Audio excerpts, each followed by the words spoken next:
பட்சத்தில் இருக்கிற அவருடைய கரம் நம்ம மேலே இருக்கிறது. அது ரொம்ப கண்கூடாக நம்ம பார்த்து கொண்டிருக்கிறோம்.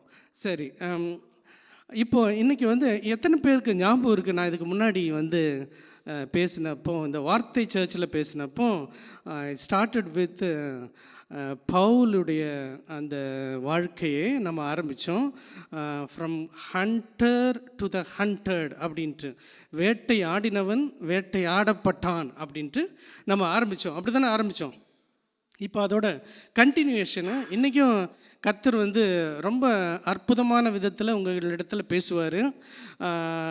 இன்றைக்கி அந்த சவுண்டு இல்லாததுனால நீங்கள் நல்லா அட்டென்டிவாக கேட்கணும். இன்றைக்கி கண்டிப்பாக நிச்சயமாக இன்றைக்கி நீங்கள் எல்லாருமே ஆசீர்வதிக்கப்படுவீங்க. சரி, நம்ம செய்தியின் தலைப்பு இதுதான், from self reliance to God reliance. அதாவது சுய சார்பிலிருந்து, அதாவது சுயத்திலிருந்து கடவுளை சார்ந்து இருக்கிறது. இதை பவுலுடைய வாழ்க்கையிலேருந்து நம்ம பார்க்க போகிறோம். நம்ம ஒரு பாட்டு கூட பாடினோம், 3வது பாட்டு, என் ஞானம் கல்வி செல்வம் இதெல்லாம் குப்பை என்று எண்ணுகிறேன். அந்த வார்த்தையை அவருடைய சுவிசேஷத்தில் அவர் எழுதியிருப்பார் பாருங்க. இன்றைக்கி நம்ம மெசேஜும் அதை சார்ந்து தான், சுய சார்பிலேருந்து கடவுளை சார்ந்து. அதனால தான் அந்த பேக்ரவுண்டு இமேஜ் பார்த்தீங்களா? என்ன பேக்ரவுண்ட் இமேஜ் அதில் இருக்குது தெரியுமா? It's a desert. அந்த டெசர்ட் அனுபவங்கள் அதுக்குள்ளெல்லாம் பவுல் போனார். அதை குறித்து நம்ம பார்க்க போகிறோம். சரி, இப்போது உங்களுக்கு எத்தனை பேருக்கு ஞாபகம் இருக்குது பவுலை எந்த இடத்துல நம்ம விட்டுட்டு வந்தோம்? நீங்கள் விடலை, நம்ம எங்கே பார்த்துட்டு வந்தோம் ஞாபகம் இருக்கா? அதான் எந்த இடம் ஊர் தமஸ்கூவில் தான் விட்டுட்டு வந்தோம். நல்ல ஞாபகம் இருக்கா? ஓகே, சரி. இப்போது பவுல் உங்களுக்கு தெரியும், அவர் எருசலேமிலிருந்து தமஸ்குக்கு போகிற வழியில் இயேசு கிறிஸ்துவே அவருக்கு தரிசனமாகி, அந்த இடத்துல இயேசுவே தரிசனமாகி அவரை கண்ணு குருடாயிடுறாரு. இந்த கதையெல்லாம் உங்களுக்கு தெரியும். அதுக்கப்புறம் என்ன ஆகுது அப்படின்றது தான் நம்ம இன்றைக்கு பார்க்க போகிறோம். சரி, இப்போ இது கிரேசி மாதிரி ஒரு கணீர்னு படிக்கிற ஆள் கொஞ்சம் இதை படிங்க. இதை எல்லாருமே கவனிங்க. நான் இந்த ஸ்லைடு போட்டிருக்கதே இதோட இன்ட்ரோடக்ஷனை நீங்கள் நல்லா கவனிச்சுக்கணும். அதுக்கு தான் போட்டிருக்கேன்.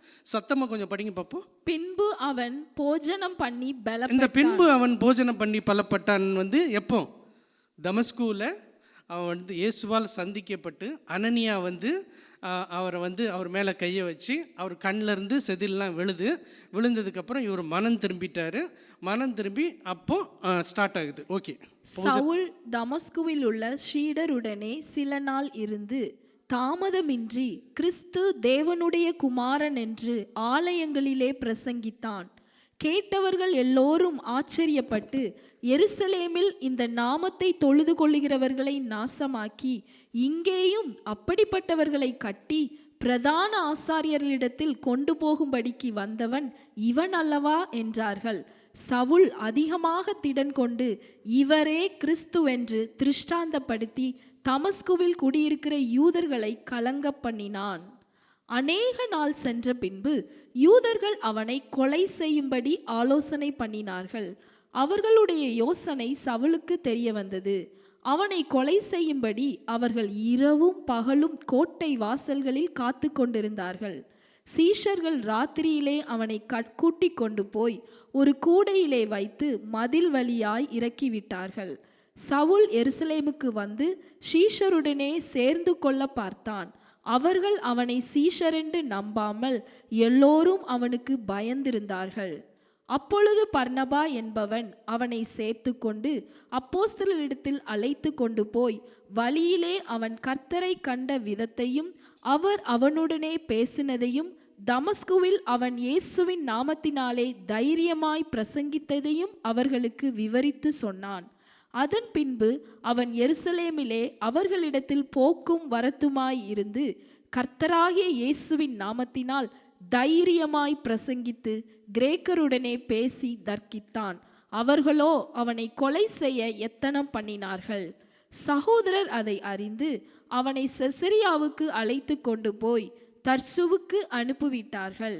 அப்பொழுது யூதேயா கலிலேயா சமாரியா நாடுகளிலெங்கும் சபைகள் சமாதானம் பெற்று பக்தி விருத்தி அடைந்து கர்த்தருக்கு பயப்படுகிற பயத்தோடும் பரிசுத்த ஆவியின் ஆறுதலோடும் நடந்து பெருகின.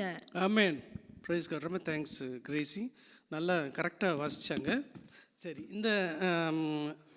இந்த பைபிள் பேசேஜ் உங்களுக்கு கான்டெக்ஸ்ட்டுக்காக கொடுத்தேன், என்ன நடந்தது அப்படின்றத தெரிஞ்சுக்கிறதுக்காக. தமஸ்கூவில் அவன் இருக்கும்போது தமஸ்கூலேருந்து ஸ்டார்ட் பண்ணுறாரு. உடனே அவனோட ஊழியத்தை ஸ்டார்ட் பண்ணுறான். ஸோ வந்து பிரசங்கிக்க ஆரம்பித்து அதுக்கப்புறம் என்ன நடக்குது அப்படின்றது தான் இந்த வசனம். ஸோ இதுதான் இன்றைக்கு செய்தியின் தலைப்பே இதுதான். Shaped by the desert and the lesser known man. வனாந்தரத்தாலும் அறியப்படாத ஜனங்களாலும் உருவாக்கப்பட்ட பவுல். ஓகே, சரி பாருங்க, இண்டிபெண்டன்ட் ஸ்பிரிட்னு ஒன்று இருக்குது, அது தெரியுமா? அதாவது இண்டிபெண்டன்ட் ஸ்பிரிட்னா யாரையுமே சார்ந்திராத ஒரு மனிதர்கள் அப்படின்ட்டு. இந்த உலகத்தில் நீங்கள் பார்த்தீங்கன்னா மனிதர்கள் பல்வேறு விதத்தில் இருக்கிறாங்க இல்லையா? சிலர் என்ன சொன்னாலும் அவங்க எதையும் தப்பாக எடுத்துக்க மாட்டாங்க. சிலருக்கு சின்னதாக ஒன்று சொல்லிட்டா உடனே தப்பாக எடுத்துப்பாங்க. சிலர் எப்படின்னா எல்லாம் ஜாலியான பீப்புள் அப்படின்லாம் இருப்பாங்க. ஆனால் டீப் பீப்புள் இருக்காங்க, அதாவது டீப்பஸ்ட் பீப்புள் இருக்காங்க, அதாவது ஆழமான மனிதர்கள் இருக்கிறாங்க. இன்னொன்று ஷாலோ பீப்புள் இருக்கிறாங்க, அதாவது மேலோட்டமான மனிதர்கள். எதையுமே அப்படி அறகுறையாக பாதி தான் தெரிஞ்சுக்கிறது, அப்படிப்பட்ட சில மனிதர்கள் இருக்காங்க. ஆனால் கடவுள் நம்ம எல்லாருமே அவரிலே வேரூன்ற ஆழமான மனிதர்களாய் உருவாக்குறதுக்காக அவர் விரும்புகிறார். அப்போது காட் அவரை சார்ந்திராத ஆவியில் ஒருபோதும் அவர் பிரியப்படுகிற தேவனாகவே இல்லை. ஏன்னா சவுல் முதல்ல இருந்த மனுஷன் எப்படின்னா யாரையுமே சார்ந்திராதவர். அவர் எல்லாம் நான் நினைக்கிறது செய்வேன் அப்படின்னு நினச்சிட்டு இருக்கிற ஆள். அப்படிப்பட்ட ஒரு மனுஷனை கடவுள் தொடுறாரு. கடவுள் தொட்டு அவருடைய ஊழியத்துக்கு அழைக்கிறாரு. அப்போ அழைக்கும்போது கடவுள் சில கேரக்டர்ஸை அவனுக்குள்ளாக கொண்டு வர விரும்புகிறார். அந்த கேரக்டர்ஸ் இருந்தால் தான் கடவுள் நினைத்த காரியங்களை சாதிக்க முடியும். அதனால் அவனுக்குள்ளாக ஒரு மாற்றங்கள் நடக்கிறது.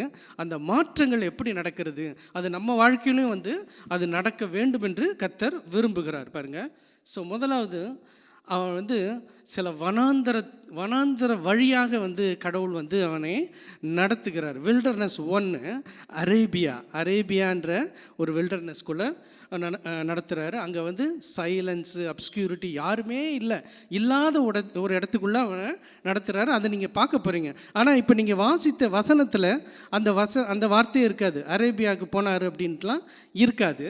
நான் அது எங்கே வருது அப்படின்றத காண்பிக்கிறேன். சரி, ரெண்டாவது ஒரு வனாந்திரம் இருக்குது. என்னதுன்னா டிபெண்டன்ஸ். எல்லா மனிதர்களை சார்ந்திருக்கக்கூடியது, கடவுளை மனிதர்களை சார்ந்திருக்கக்கூடிய ஒரு ஸ்பிரிட்டு அவனுக்குள்ளே வேணும். அப்படி இல்லைன்னா எல்லாம் நானே பண்ணிடுவேன் அப்படின்ற ஒரு எண்ணம் இருக்கக்கூடாது கடவுளுடைய ஊழியத்தில். அதனால தான் அதுக்குள்ளாக அவர் போக வைக்கிறார். ஸோ அப்படி போகும்போது இந்த ரிசல்ட் என்ன ஆகுது பாருங்கள். ஒரு ஹம்பிள் மேனா, ஒரு ஆழமான ஒரு மனிதனாக, கிறிஸ்துவுக்குள்ளே வேர்விட்ட ஒரு மனிதனாய் கடவுள் அவனை மாற்றுகிறார். சரி, இப்போ பார்த்தீங்கன்னா இதுதான் த ஹோல் கன்வர்ஷன்லேருந்து கடவுள் மிஷன் ஃபீல்டுக்கு அனுப்புகிற வரைக்கும் நடந்த அந்த நிகழ்வுகள். முதல்ல உங்களுக்கு தெரியும், இப்போ நீங்கள் வாசித்த இதில் கன்வர்ஷன் முதல்ல எங்கே நடக்குது? தமஸ்குக்கு போகிற வழியில் அவனை கடவுள் கன்வெர்ட் பண்ணுறாரு, மாற்றுறாரு. அனனியா ரெஸ்டோர் சால், இது உங்களுக்கு தெரியும். ஷார்ட் ஸ்டே இன் தமஸ்கஸ், அனனியா வீட்லேயே அங்கே தான் தமஸ்குவில் அவர் இருக்கிறாரு. சரி, அதுக்கப்புறம் அரேபியாவுக்கு போகிறாரு. அந்த அரேபியா தான் நான் எதை ரெட்டில் போட்டிருக்கணும், அது hidden years in Saul's life. சவுலுடைய வாழ்க்கையிலே ரொம்ப மறைந்திருந்த ஒரு நேரங்கள் அது. அரேபியாவில் கிட்டத்தட்ட 3 வருஷம் இருக்கிறாரு. தென் அதுக்கப்புறம் அரேபியாவிலேருந்து தமஸ்குக்கு வராரு. தமஸ்குவில் அப்போ தான் இதை வாசித்தேங்க. இப்போ வாசிச்சிங்கள, தமஸ்குவில் அவன் பிரசங்கம் பண்ண ஆரம்பித்தான்ட்டு அது இங்கே தான் நடக்குது. ரிட்டன் டு தமஸ்குஸ்குள்ள வந்ததுக்கப்புறம் அவர் பிரசங்கம் பண்ண ஆரம்பிக்கிறாரு. பிரசங்கம் பண்ண ஆரம்பித்தா அங்கே எதிர்ப்பு, அதனால் பேஸ்கெட் எஸ்கேப்பு, இதெல்லாம் நான் உங்களுக்கு எக்ஸ்பிளைன் பண்ணுறேன். அப்புறம் எஸ்கேப் ஆகி எருசலேமுக்கு வராரு. தென் அப்புறம் பர்னபாஸ் இன்ட்ரடியூசஸ் சால், தென் சால் ப்ரீச்சஸ் இன் ஜெருசலேம், அப்புறம் திரும்ப செசேரியா, திரும்ப தர்சு, திரும்ப பர்னபா தேடுறார் அவரை, திரும்ப அந்தியோகியா மிஷினரி பணிக்களம். இதுதான் அவர் கன்வர்ஷன்லேருந்து கடவுள் அவரை பயன்படுத்துகிற இடம் அந்த மிஷினரி ஃபீல்டு. அது வரைக்கும் நடந்த ஒர்க்கு.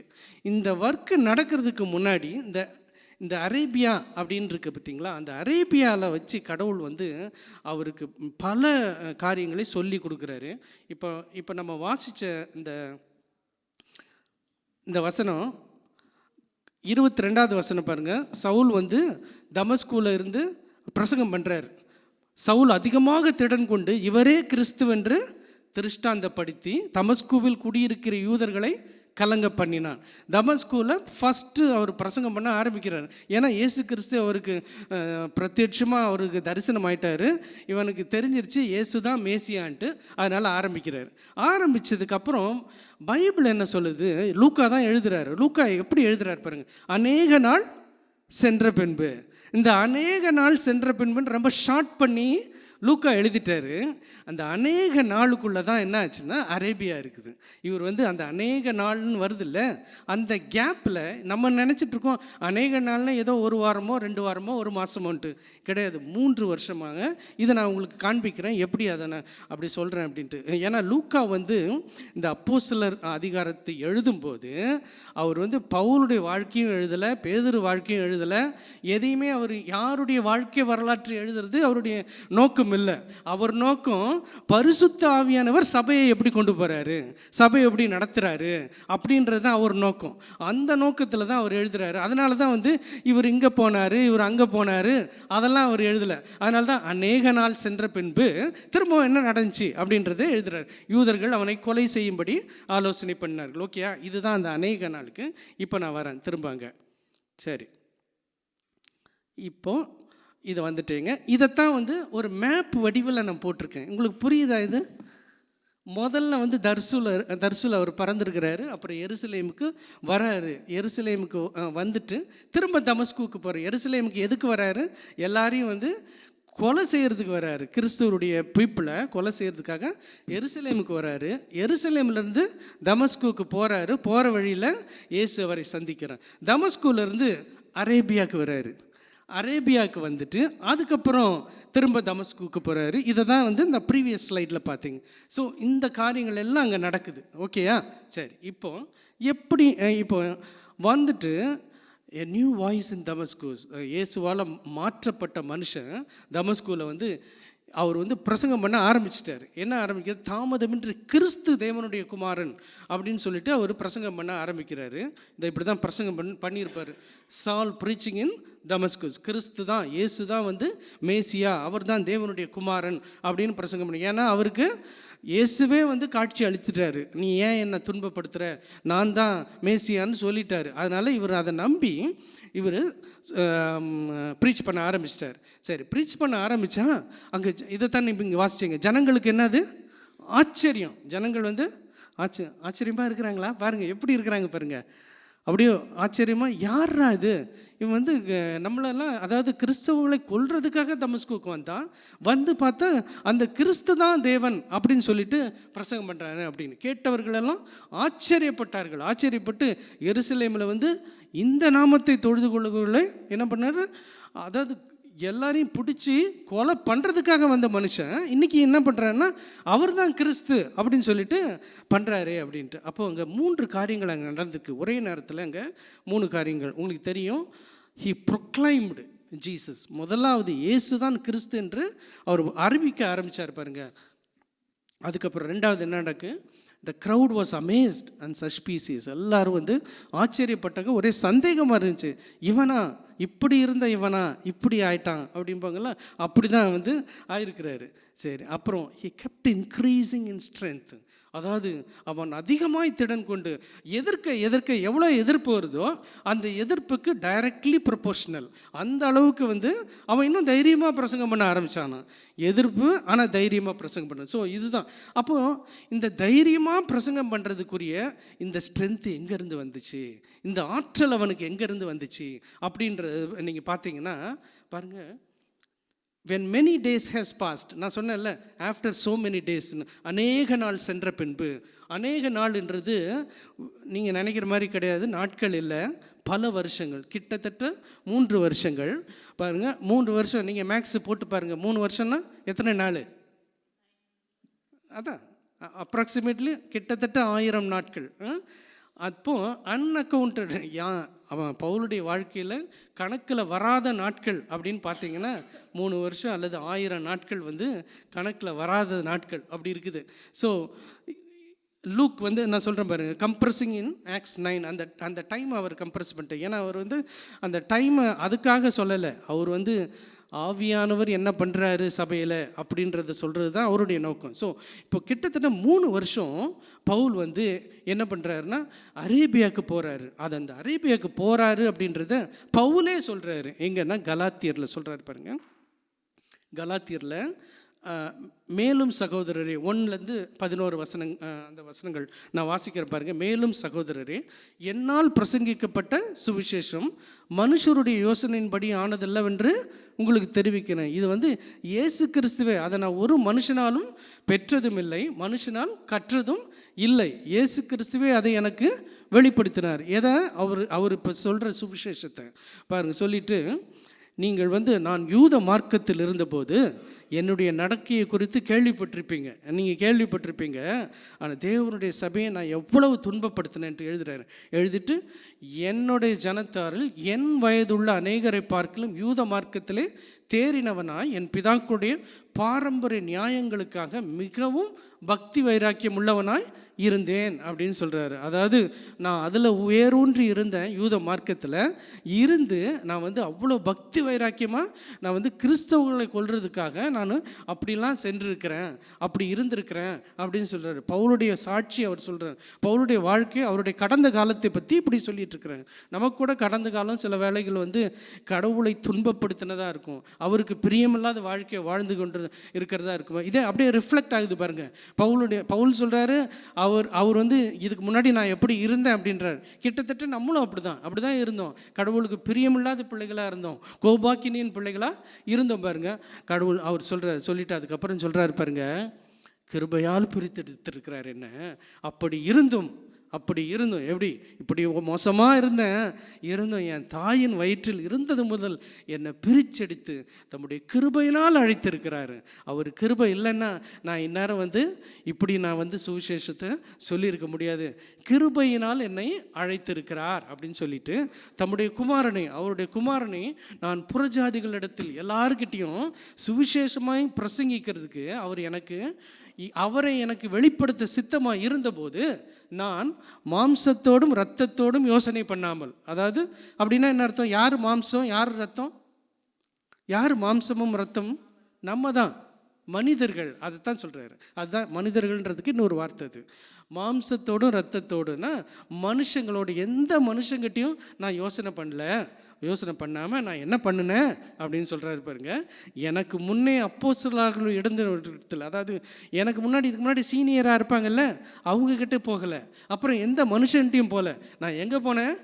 அரேபிய தேசத்துக்கு புறப்பட்டு போய் மறுபடியும் தமஸ்குவுக்கு வந்தேன். இப்போ புரியுதா? இப்போ அந்த மேப்பு உங்களுக்கு? அரேபியாவுக்கு போனேன், அரேபியாவுக்கு போயிட்டு திரும்பவும் தமஸ்குவுக்கு வந்தேன். அப்புறம் சொல்கிறாரு, 3 வருஷம் சென்ற பின்பு பேதுருவை காண்பதற்காக நான் எருசலேமுக்கு போனேன், அரேபியாவுக்கு போனேன், தமஸ்குவுக்கு வந்து திரும்ப ரிட்டர்ன் ஆகிட்டு அதுக்கப்புறம் பேதுருவை சந்திக்கிறதுக்காக நான் எருசலேமுக்கு போனேன். இப்போ புரியுதா? அந்த மேப்பில் அங்கேயும் இங்கேயும் அவர் போயிட்டு வந்துட்டு இருந்தது ஏரோ காமிச்சேன் பார்த்தீங்களா?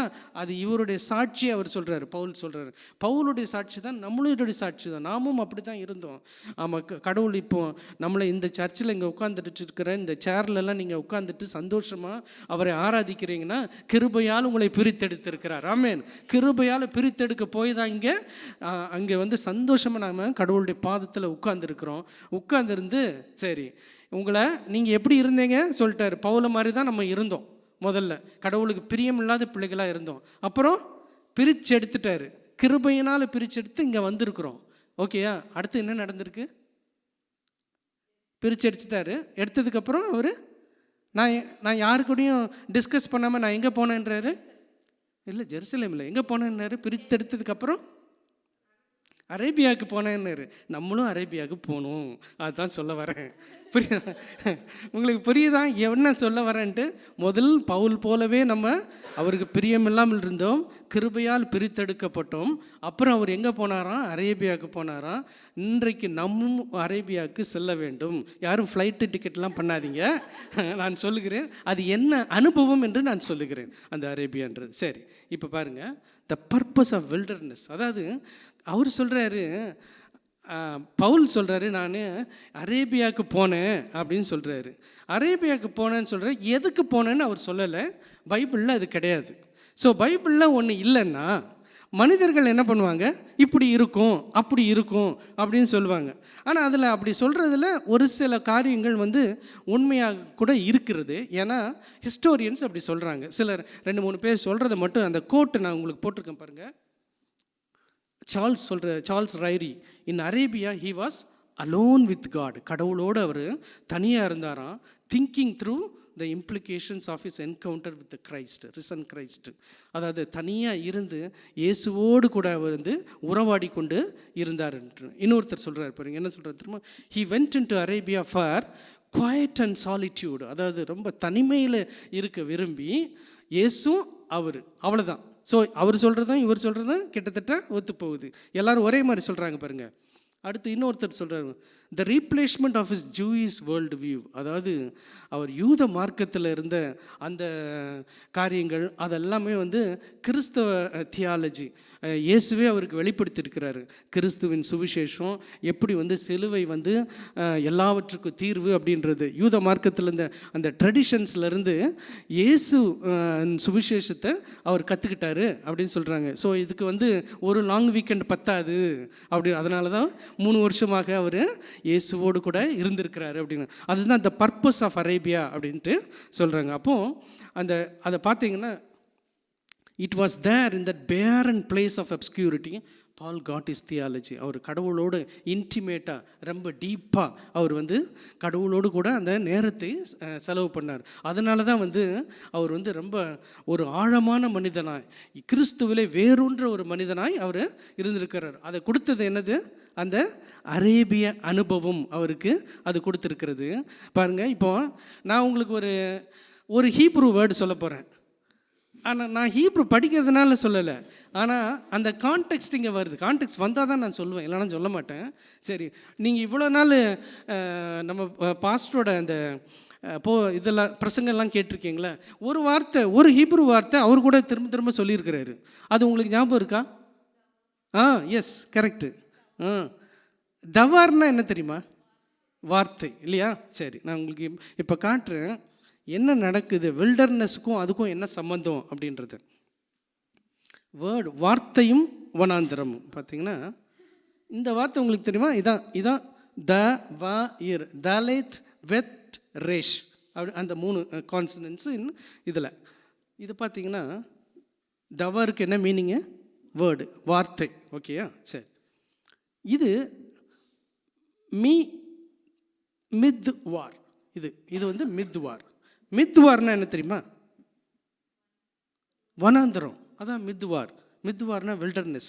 இப்போ இந்த மித்வார் த வ இர், த வ இர். ஸோ இப்போ தவாறு எதுக்குள்ளே இருக்குது? மித்வாருக்குள்ளே இருக்குது. தவாறு மித்வாருக்குள்ளே இருக்குது. அப்போ வார்த்தை வனாந்தரத்துக்குள்ளே இருக்குது. வார்த்தை எங்கே இருக்குது? வனாந்திரத்துக்கு. அப்போ வனாந்திர அனுபவம், அந்த அரேபியாவுக்கு போனார்ல, அது வனாந்திரம். அந்த வனாந்திர அனுபவத்திலே வார்த்தைகள் இருக்கிறது அப்படின்றது தான் சொல்லுகிறேன். இந்த பாருங்க, அதுதான் you can hear the connection. அந்த தவார் அண்ட் மித்வார் போத், அந்த தலேத் வித் ரெஷ், இது எதுக்குள்ளே இருக்குன்னா வனாந்திரத்துக்குள்ளே இருக்குது. அப்போ பாருங்கள், வனாந்திரத்தில் கர்த்தருடைய வார்த்தை இருக்கிறது. அப்போ இந்த வில்டர்னஸ்க்கு போகிறதுனா அந்த வில்டர்னஸ் ஹேபிட் நமக்கு வேணும். வனாந்திரத்தின் அந்த அனுபவம் நமக்கு வேண்டியதாக இருக்கிறது. அது அந்த wilderness is where the word is heard. கடவுளுடைய வார்த்தை கேட்கப்படும் இடம், அதுதான் வனாந்திரம். வனாந்திரம் நீங்கள் தனியாக கர்த்தரோடு ஸ்பெண்ட் பண்ணுற அந்த நேரம் இருக்கு இல்லையா, அதுதான். அது சவுலுக்கு இருந்தது. சவுலுக்கு இருக்க போய் தான் அவர் தைரியமாக பிரசங்கிக்க முடிஞ்சது. அவர் வந்து கடவுள் அவரை அங்கே வச்சு அவருடைய வார்த்தைகள் எல்லாம் அவர் கொடுத்துருக்கிறார். அதுதான் இந்த பேட்டர்ன். மோசஸ் எங்கே வந்து கடவுளோட வார்த்தை அவருக்கு கிடச்சிது, நீ போ அப்படின்ட்டு வனாந்திரத்தில் தான் அவருக்கு கிடைச்சது. பாருங்கள், இஸ்ரவேல் ஜனங்களுக்கும் கடவுளுடைய வார்த்தை, கடவுளுடைய அந்த நியாய பிரமாணங்கள் எல்லாம் எங்கே கிடைச்சிது, வனாந்திரத்தில் தான் கிடைச்சிது. அதே போல் இந்த ப்ராஃபிட்ஸ், நிறைய தீர்க்கதரிசிகள் அவங்க தனக்குண்டு தனியான ஒரு டைமை வந்து வனாந்திரத்துக்கு போய் ஸ்பெண்ட் பண்ணாங்க. மட்டும் இல்லை, எல்லாவற்றுக்கும் ராஜாதி ராஜாவாகிய இயேசு கிறிஸ்து அவர் கூட வனாந்திரத்துக்கு தான் போனார்.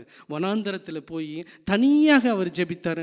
அங்கே அவர் சோதிக்கப்பட்டு அவர் வந்து எல்லா விதத்திலும் வந்து அவர் எல்லாவற்றையும் ஜெயித்த தேவனாக இருக்கிறாரு.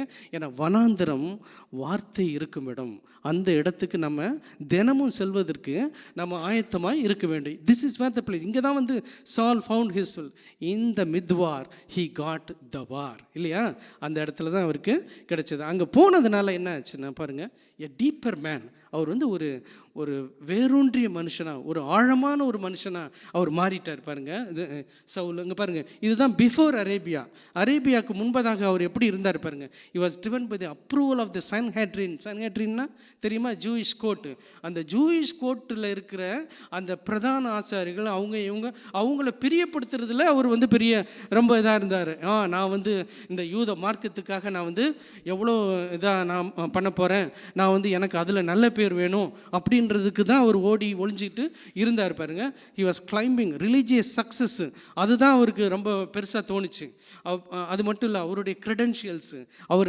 நான் இவ்வளோ படித்தவன், நான் பெஞ்சமின் கோத்திரத்தான், நான் வந்து எல்லா நியாயப்பிரமாணங்கள் எல்லாத்தையும் நான் கரைச்சி குடித்தவன், நான் பெரிய ஆள் அப்படின்னு சொல்லிட்டு அப்படி நினச்சிட்டு இருந்தார். பாருங்க, அப்படி இருந்த ஒரு மனுஷன் அப்படின்னா he was a shallow man. அப்போ வந்து அவர் ஒரு வேரூன்றிய மனிதன் கிடையாது. ஜஸ்ட்டு எல்லாம் ஒன்றுமே தெரியாது. பாருங்கள், அந்த ஃபண்டமெண்டலிஸ்ட்னு சொல்கிறாங்களே, என்னது அதுக்கு என்ன அர்த்தம்? என்னத்தையோ படிச்சிருப்பான், அது வந்து ஓகே கடவுளுக்கே நம்ம வந்து நன்மை செய்கிறோம் அப்படின்னு நினச்சிட்டு கொலை கூட பண்ணுவாங்க. பாருங்கள், அப்படிப்பட்ட ஒரு மனுஷனாய் பவுல் இருந்திருக்கிறார். பாருங்கள், பிஃபோர் அரேபியா. ஆனால் அந்த அரேபியன் அனுபவம் அவருக்கு என்ன கொடுத்துருக்கு பாருங்க, இந்த கல்வி, இந்த ஞானம், இந்த செல்வம், இதெல்லாம் நான் குப்பன் என்றேன், இதெல்லாம் ஒன்றுமே கிடையாது, கிறிஸ்துவுக்கு முன்பாக இதெல்லாம் ஒன்றுமே கிடையாது அப்படிப்பட்ட ஒரு மனுஷனாய் அவர் மாறிட்டார். பாருங்க, ஜெலஸாக இருக்கு. முதல்லையும் அவர் ஜெலஸாக இருந்தார். ஜெலஸ்னால் ரொம்ப பக்தி வைராக்கியமாக இருந்தார். ஆனால் எதுக்காக பக்தி வைராக்கியமாக இருந்தார்? எல்லா பாரம்பரியங்களுக்காக, எல்லா நியாய பிரமாணங்களுக்காக அப்படி இருந்தார். இந்த உலகத்தின் வழக்கங்கள் அதுக்காக செலசாக இருந்தார். அரேபியன் அனுபவம் அவருக்கு கற்றுக் கொடுத்தது. பாருங்க, அவர் வந்து ஒரு வேரூன்றிய மனுஷனா, கிறிஸ்துவிலே வேரூன்றிய மனுஷனா, ஒரு டீப் மேனாய் அவர் மாறிவிட்டார். இந்த பேட்டர்னை வந்து நீங்கள் பைபிள் முழுக்க இந்த பேட்டர்னை நீங்கள் பார்க்கலாம். பேட்டர்ன் பார்த்தீங்கன்னா பாருங்க, 40 வருஷம் மோசே வனாந்தரத்தில் வந்து ஆடு மேய்ச்சிக்கிட்டு இருந்தார். கடவுள் வந்து அங்கே அவரை சந்திக்கிறாரு. அப்போ வந்து இந்த பேட்டர்ன் அதை தான் எடுத்து காட்டுறேன். 40 வருஷங்கள் மோசேக்காச்சு. ஓகேயா? சரி, அடுத்தது பாருங்கள், தாவீதுக்கு எத்தனை வருஷம்? 13 வருஷம். 13 உங்களுக்கு எதனா ரிங் பண்ணுதா? 13 வருஷம் கழிச்சு தான் வார்த்தை சர்ச் ஞாபகம் இருக்கா இல்லையா? 13 வருஷம் பாருங்க. அவன் வந்து ஒவ்வொரு குகைக்காக அங்கேயும் இங்கேயும் போய்கிட்டு இருந்தான். தாவீது சவுலுக்கு பயந்துக்கிட்டு அப்படிப்பட்ட ஒரு மனுஷனை கடவுள் வந்து சந்தித்து 13 வருடங்களுக்கு பிறகு தான் அவனுக்கு 17வது வயசில் அவனுக்கு வார்த்தை வந்தது, நீ ராஜாவாக இருப்பேன்ட்டு. ஆனால் 30வது வயசில் தான் அவனு ராஜாவானான். அடுத்தது பாருங்கள், இந்த ஒரு 13 மட்டும் இல்லை, இங்கே பாருங்கள், நெக்ஸ்ட்டு யோசேப்பு கூட 13 வருஷம் ஆச்சு. பாருங்க, 17வது வயசில் வந்து அவன் சகோதரர்களை சந்திக்க போகிறான். அதிலிருந்து ஆரம்பித்து அவனுக்கு பல துன்பங்கள். 2 வருஷம் ஜெயிலில் இருந்திருக்கிறார். அப்போது அவருக்கு வந்து குழியிலிருந்து சிம்மாசனத்துக்கு வர்றதுக்கு எத்தனை வருஷம்? 13 வருஷங்கள். அந்த 13 வருஷங்களும் கடவுள் டெஸ்ட் பண்ண வருஷங்கள், கடவுளிடம் வார்த்தைகளை பெற்றுக்கொண்ட வருடங்களாய் அது இருக்குது. அடுத்தது பாருங்கள், எலிசா வந்து 3 வருஷம் கடவுள் சொல்கிறாரு, நீ இந்த கேரித் என்ற ஒரு ஆற்றுக்கு அங்கே போய் நீ ஒன்றா ஒழிச்சிக்கிட்டுரு அப்படின்ட்டு. ஏசபேல் என்ற அவள் யார், வந்து ஆகாபுடைய மனைவி, அந்த ஒரு கிங். அப்போது கடவுள் வந்து யேசபேலை எதிர்கொள்கிறதுக்கு ஒரு ஸ்ட்ரென்த் வேணும். அந்த ஸ்ட்ரென்த்துக்காக அங்கே போய் நீ ஒளிஞ்சிட்டு நான் உன்னோட இடைப்படுவேன் அப்படின்னு சொல்லிட்டு வார்த்தையை கொடுக்குறாரு பாருங்க. அதோட பாருங்கள் 30 வருஷம் யோவான் ஸ்தானகன் என்ன மாதிரி இருந்திருக்கும் பாருங்கள். 30 வருஷம் நீ ஒளிஞ்சிக்கிட்டுருன்றாரு, நீ அங்கேயே நீ வனாந்தரத்தில் இரு அப்படின்றாரு. அவனும் 30 வருஷம் இருக்கான். எத்தனை பேருக்கு வந்து 30 வருஷம் கடவுள் நம்மளை பயன்படுத்தாமலே இருந்தால் எப்படி இருந்திருக்கும் பாருங்கள். அப்பேற்பட்ட ஒரு மனுஷன் பாருங்கள். ஆனால் கடவுள் கொஞ்ச நாள் தான் அவனை பயன்படுத்துகிறாரு, ஆனால் 30 வருஷம் வச்சிருக்கிறாரு. சில கடவுளுடைய சித்தம் அப்படி இருக்குது பாருங்கள். ஆனால் அப்படிப்பட்ட ஒரு மனுஷன், ஏன்னா அவன் கிறிஸ்துவுக்கு முன்னோடியாக வந்தவன். அப்போ இந்த பேட்டர்ன் உங்களுக்கு புரியுதா? இந்த பேட்டர்ன் தான் வந்து அதான் எடுத்து காண்பிக்கிறேன். ஸோ இதுதான் வந்து ஒரு சம்மரி. 40 வருஷம் இப்படி இந்த நீண்ட ஆயத்த காலங்கள் ஒவ்வொரு ஊழியக்காரங்களும் எதிர்கால பயனுள்ள தன்மையை அவர்களுக்குள்ளே கொண்டு வந்தது. அதனால தான் நான் சொன்னேன், you don't need Arabia, you don't need to go to Arabia, but you need a wilderness habit. அரேபிய அனுபவம் வேணும். அரேபியாவுக்கு போங்கன்னு சொல்லலை நான், ஆனால் அரேபிய அனுபவங்கள். மேப்பில் இனிமேல் அரேபியாவை பார்த்தாலே நீங்கள் வந்து கடவுள் நம்ம வந்து தனியாக இருக்க சொல்கிறாரு, அவரோடு கூட நேரம் ஸ்பெண்ட் பண்ண சொல்கிறாரு அப்படின்றத நீங்கள் நினைத்துக்கொள்ளணும். நீங்கள் கடவுளோடு இருக்கும் ஆழமாக இருக்கும் அந்த அனுபவம், அதுதான் வந்து அரேபியாவாக இருக்கிறது. ஸோ காட் டசன்ட் ஆல்வேஸ், நீங்கள் ஜாகிரபிக்கல் இது சொல்லலை அவர் என்ன சொல்கிறாருன்னா இதுதான். ஸோ இந்த அரேபிய அனுபவங்கள் நமக்கு என்ன கற்றுக் கொடுக்குறது பார்த்துங்கன்னா, instead of speeding up, slow down. ரொம்ப நம்ம வந்து நம்ம டெய்லி லைஃபு பார்த்திங்கன்னா ஒரே, இப்போ யார் கேளுங்க, பிஸி பிஸி பிஸி பிஸி. அந்த பிஸினஸ் இருக்கு இல்லையா, அதுதான் வந்து அப்படியே அந்த பிஸினஸ் வந்து நம்ம வாழ்க்கையை மெஸ் ஆக்குது பாருங்கள். இன்ஸ்டெட் ஆஃப் ஸ்பீடிங் அப்பு, அது நான் இதை பண்ணணும் அதை பண்ணணும், இது சரியாக இருக்கணும் அது சரியாக இருக்கணும், இப்படி போகணும் அப்படி போகணும், இந்த பிளான் பண்ணணும் அப்படி பிளான் பண்ணணும் அப்படின்ட்டு நினச்சிட்டு இருக்கோம். டெய்லி ஓடிக்கிட்டே இருக்கிறோம். கடவுள் சொல்கிறது ஸ்டாப், கொஞ்சம் இருங்க, கொஞ்சம் ஸ்டாப் பண்ணிவிட்டு நீ வந்து just come to my presence, என்னுடைய சமூகத்துக்கு, என் ப்ரெசன்ஸுக்கு நீங்கள் வா, கொஞ்சம் நேரத்தை என்னோடு கூட செலவிடு அப்படின்னு கடவுள் சொல்கிறார். இதுதான் வந்து அங்கே வந்து டெசர்ட்டில் வந்து கடவுள் வந்து சவுலை கூப்பிட்டு போகும்போது அங்கே வந்து டெய்லி பண்ண வேண்டிய அந்த டு டூ லிஸ்ட்லாம் கிடையாது. நான் இன்றைக்கி என்ன பண்ணணும் என்ன செய்யணும் அதெல்லாம் கிடையாது. கடவுளுடைய சமூகத்தில் இருக்க வேண்டியதான், கடவுளுடைய பாதத்தில் இருக்க வேண்டியதான். அவர் வார்த்தையை கொடுத்தாரு, அவருக்கு வார்த்தைன்ற மன்னாவையும் கொடுத்தாரு, சாப்பிட்றதுக்கும் கொடுத்துருக்கிறாரு. ஏன்னா ஹிஸ்டோரியன் சொல்கிறாங்க, அவர் கேவ் டுவெல்லர்ஸ்லாம் நிறைய பேர் வந்து அந்த காலத்தில் இருந்திருக்கிறாங்களாம். அதாவது குகையில் வாழ்கிறவங்க அங்கங்கே டெசர்ட்டில் இருப்பாங்க. அப்போ அவங்களோட தான் அவர் இருந்திருக்கணும் அப்படின்னு சொல்கிறாங்க. அப்போ கடவுள் வந்து வார்த்தையை கொடுக்குற தேவன், வார்த்தையை அங்கே கொடுக்குறாரு. எப்போ கொடுப்பாரு?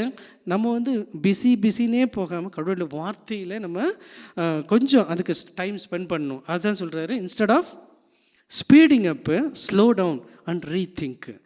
கடவுள் நம்மளை எப்படி கொண்டு வந்திருக்கிறாரு, இன்னும் அவருக்காக நான் செய்வதற்கு என்ன இருக்கிறது அப்படின்னு நம்ம ஸ்லோ டவுன் பண்ணி நம்ம வாழ்க்கையில் அவருக்காக நம்ம எழும்பி பிரகாசிப்பதற்கு நம்ம நேரத்தை ஒதுக்க வேண்டும். அது மட்டும் இல்லை, இன்ஸ்டெட் ஆஃப் டாக்கிங் மோர், நம்ம வந்து பேசுகிறது தான் ஜாஸ்தி, யாருமே குவைட்டாக இருக்கிறது கிடையாது.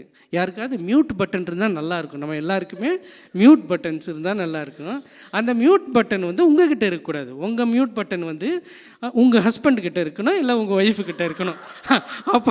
அப்போ தான் நீங்கள் எப்போ பேசுகிறத ஸ்டாப் பண்ணணுன்றது அவங்களுக்கு தெரியும். அதே மாதிரி அதுதான் வந்து அந்த மியூட் பட்டனை கடவுள் ப்ரெஸ் பண்ண சொல்கிறாரு. எதுக்கு ப்ரெஸ் பண்ண சொல்கிறாருன்னா, டாக்கிங் ஜாஸ்தியாக பேசிக்கிட்டே இருக்கிறது கிடையாது. ஏன்னா நம்ம கல்ச்சரில் வந்து பேசலைன்னா வந்து அவருக்கு ஏதோ ப்ராப்ளம் அப்படின்னு நினச்சிடுவாங்க. கிடையாது. ஆனால் கடவுள் சொல்கிறாரு, பேச்சை கம்மி பண்ணுங்க, கேட்குறதுல ஜாஸ்தியாக இருங்க. நாம் பேசுகிறதற்கு வந்து துரிதமாக இருக்கக்கூடாதான். யாக்கோபு எழுதுறார், பேசுகிறதற்கு மெதுவாயும் கேட்பதற்கு துரிதமாயும் இருக்க கடவன். அப்போ வந்து ஹியர் மோர், கடவுளோட வார்த்தையை கேட்க நம்ம வார்த்தை வந்து பேசுறது கம்மியாயிடும்.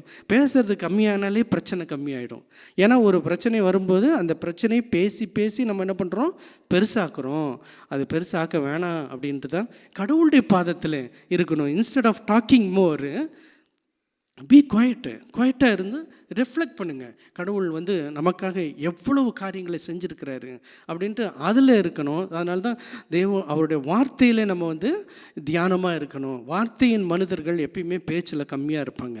ஸோ நம்ம கடவுள் வந்து நம்ம வார்த்தை சபையும் கொடுத்துருக்கிறாரு. அப்போ வந்து நம்ம பேசுகிறத வந்து எசென்ஷியல் தேவையானதை பேசுவோம், தேவையில்லாததை விட்டு விடுவோம். அது வந்து இந்த அரேபிய அனுபவம் அதை கொடுக்கும். கடவுளுடைய வார்த்தைக்கு நம்ம செல்லும்போது அது கொடுக்கும். Instead of seeking a place of power. பாருங்கள், எனக்கு இப்போ சவுல் அப்படி தான் இருந்தான். எப்படி இருந்தான்? நான் தான் செய்வேன், நான் பெரிய ஆள், நான் நினச்சா எதையும் செய்வேன் அப்படின்ட்டு, அதாவது அந்த பவருக்கே வந்து ரொம்ப அதையே நாடி ஓடி தேடி இருந்த மனுஷன் இப்போ வந்து நோ ஆண்டவரே, நீங்கள் என்ன எப்போ யூஸ் பண்ணணும்னு நினைக்கிறீங்களோ அப்போ யூஸ் பண்ணுங்க அப்படின்னு சொல்லிட்டு சொல்கிறேன். பாருங்கள், இதுதான் அரேபியா நமக்கு கற்றுக் கொடுக்கும் அனுபவங்கள். இதுதான் வந்து சவுலுக்கு கற்றுக் கொடுத்தது. இப்போ அந்த கற்றுக் கொடுத்ததுனால அவர் எப்படி ஆயிட்டார் பாருங்க, இன்னும் தைரியமாய் பிரசங்கிக்க ஆரம்பித்தான். கடவுள் வார்த்தை சொல்லுது, அவன் இன்னும் அதிகமாய் பிரசங்கிக்க ஆரம்பித்தான். ஆப்போசிஷன் வருது, அவனுக்கு எதிர்ப்பு அதிகமாக வருது. எதிர்ப்பு வர வர அவன் வந்து தைரியமாக பிரசங்கம் பண்ண ஆரம்பித்தானா, எதையுமே நினைக்கலாம், ஏன்னா கடவுள் கூட இருக்கிறாரு, அவர் நடத்துவார் அப்படின்னு சொல்லிட்டு. So but Saul increased all the more in strength. இதான் இந்த ஃபஸ்ட்டு லைன் தெரியுமா? அது அமெரிக்காவில் சொல்லுவாங்க அப்பப்போ, this is not a rookie on a hard strike அப்படின்ட்டு. ரூக்கினா தெரியுமா? ரூக்கினா நோவிஸ், ஒன்றும் தெரியாதவங்க. ஒன்றுமே தெரியாது, ஃபுட்பால் விளையாடுறீங்க, எதுவுமே தெரியாது, நீங்கள் போகிறீங்க, ஆனால் சும்மா இப்படி தட்டுறீங்க, கோல் போயிடுது அப்படின்னா ஒரு ஃப்ளூக்கில் போகுது. அதாவது ஒன்றும் தெரியாதவன் என்னமோ பண்ணுறான், அது ஃப்ளூக்கில் போகுது. இது வந்து அப்படி கிடையாது. கடவுள் அப்படி பண்ணுறது கிடையாது. கடவுள் வந்து அவனை ஒரு ஆழமான ஒரு மனுஷனாக அவர் உருவாக்குறாரு. அந்த ஆழமான மனிதனாக எப்படி ஆனான்னா, he took him to Arabia. அங்கே அரேபியாவுக்கு அந்த வில்டர்னஸ் ஹேபிட் அவனுக்கு கொடுக்குறாரு. அங்கே வந்து கடவுள் அவனை சந்தித்து எல்லாத்தையும் விட்டுட்டு அவருடைய பாதத்திலேருந்து வார்த்தைகளை பெற்றுக்கொள்கிறான். அப்பேற்பட்ட அனுபவம் இன்றைக்கு நமக்கும் தேவையாக இருக்கிறது. பாருங்கள், நமக்கு எவ்வளோ கிஃப்ட் இருக்கலாம். சிலர் வந்து நல்லா பாட்டு பாடுவீங்க, அந்த கிஃப்ட் இருக்குது. சிலருக்கு பேசுகிற கிஃப்ட் இருக்குது, சிலருக்கு மியூசிக் போடுற கிஃப்ட் இருக்குது. இப்படிப்பட்ட கிஃப்டெல்லாம் இருக்குது. ஆனால் gifted people is not ready இல்லை. கிஃப்டட் மட்டும் கிடையாது, கடவுளுடைய மனிதனாய் வேரூன்றின ஒரு மனிதனாய் நம்ம இருக்கும்போது depend people are the people who God is looking around அப்படின்ட்டு நம்ம பார்க்க. பாருங்க, கிஃப்டட் இஸ் நாட் ரெடி. எது அவனை ரெடி பண்ணிச்சு? Arabia mat him ready. Arabia அனுபவம், அந்த வில்டர்னஸ் ஹேபிட்டு, கடவுளோட கூட தனியாக டைம் ஸ்பெண்ட் பண்ணது, அதுதான் அவனை ரெடி பண்ணிச்சு. ஸோ கிஃப்டட் பீப்புள், உங்களுக்கு கிஃப்ட் இருக்கும். நான் ஒரு நாள் நிறைய கிஃப்ட்ஸ் இருக்கும். அப்போ ஒரு நாள் ரொம்ப இம்ப்ரெசிவாக நம்ம பேசுவோம். அது அன்னைக்கு ஒரு நாள் தான் இருக்கும். ஆனால் கடவுளுடைய காரியத்தில் கடவுளோடு கூட இருந்து ஒரு ஆழமாய் வேறொன்ற ஒரு மனுஷனாக இருக்கும்போது நீங்கள் என்றைக்கும் அசைக்கப்படாதிருப்பீர்கள். அதான் எ டீபெண்ட் மேன் வில் நாட் பி ஷேக்கபிள். அவங்க அன்ஷேக்கபிளாக இருப்பார்கள். அப்பேற்பட்ட ஒரு மனிதர்களாய்த்தான் நாம் இருக்க வேண்டும் அப்படின்னு கடவுள் விரும்புகிறாரு. அதுதான் அந்த ஃபஸ்ட் வில்டர்னஸ். முதல் வில்டர்னஸ் என்னது? அரேபியா என்றால் கடவுளோடு தனியாய் நம்ம இருக்கிற நேரம். அது சவுலுக்கு இருந்தது. இப்போ இந்த அரேபிய அனுபவம் அவனை ஆழமாய் மாற்றியது. ஓகேயா? ஆழமாய் மாற்றியது. இப்போ அடுத்து ஒரு அனுபவம் இருக்குது. அந்த அனுபவம் அவனை ரொம்ப ஹம்பிள் ஆக்கிச்சு, ரொம்ப தாழ்மையாக்கிச்சு. அதுதான் நம்ம இப்போ பார்க்க போகிறோம். பாருங்கள், அடுத்தது த ஹண்டர் பிகம்ஸ் ஹண்டட். இப்போ பாருங்கள், இப்போ என்ன பண்ணான்னா சவுல் தமஸ்குல என்ன பண்ணுறாரு? பிரசங்கிக்க ஆரம்பிக்கிறாரு. கிறிஸ்துவே தேவன் என்று திடன் கொண்டு அவர் பிரசங்கிக்க ஆரம்பித்தா தமஸ்குல இருக்கிற யூதர்கள் இருக்காங்கல்ல, அவங்க என்ன பண்ணாங்க? அவரை கொலை செய்யறதுக்கு ரெடி ஆயிட்டாங்க. ஏன்னா பிளாட் டு கில் ஹிம். அவரை கொலை செய்யறதுக்கு ரெடி ஆயிட்டாங்க. ஸோ கொலை செய்ய ரெடி ஆகிட்டு என்ன பண்ணுறாங்கன்னா, இரவும் பகலும் கோட்டை வாசல்களில் எல்லாம் எங்கெல்லாம் இது இருக்குது, டோர்ஸ் இருக்குது, எங்கெல்லாம் தப்பிச்சு போக முடியும், அங்கெல்லாம் நிற்கிறாங்களாம். அங்கெல்லாம் நின்றுக்கிட்டு எல்லாம் இவனை கொலை செய்கிறதுக்கு ரெடியாக இருக்கிறாங்க. அப்போ என்ன நடக்குது ஒன்று பாருங்கள். சீஷர்கள் lower him in a basket, ஒரு கூடையில் வச்சு, அடுத்த ஸ்லைடை பார்த்தீங்கன்னா உங்களுக்கு புரியும். Escape from Damascus in a basket to Jerusalem. சீஷர்கள் ராத்திரியிலே அவனை கூட்டி கொண்டு போய் ஒரு கூடையில் வச்சு மதில் வழியாக இறக்கி விட்டாங்க. ஏன் மதில் வழியாக அப்படி இறக்கி விட்டாங்க கூடையில் வச்சு? ஏன்னா எல்லா இடத்துலையும் காட்ஸு இவரை கொலை பண்ணுறதுக்கு ஆட்கள் இருக்கிறாங்க. அப்போ கூடையில் இறக்குறாங்க. யார் இறக்குறா பாருங்க? யார்? சீஷர்கள் தான் இருக்குது. அவங்க பேர் கிடையாது, அவங்க ஊர் கிடையாது, அவங்க எப்படிப்பட்டவங்கன்னு கிடையாது. பாருங்கள், கடவுள் வந்து ஒன்றுமே அறியாத மக்கள், lesser known people, nameless people, இவங்களெல்லாம் யூஸ் பண்ணுறாரு. இவங்களெல்லாம் யூஸ் பண்ணி அவர் வந்து இப்போ ஏற்பட்ட ஒரு மனுஷனை தப்பிக்க வைக்கிறாரு. ஏன்னா இப்போ ஏற்பட்ட ஒரு மனுஷன்கிட்ட இருந்து தான் பல நூற்றாண்டுகளாக கிறிஸ்தவ வாழ்க்கை எப்படி இருக்க போகிறது, கிறிஸ்தவ சபைகள் எப்படி இருக்கணும் அப்படின்ற பல காரியங்களை எழுத போகிற ஒரு மனுஷன். அவன் இன்னைக்கு வந்து ஓடி ஒளியிறான்.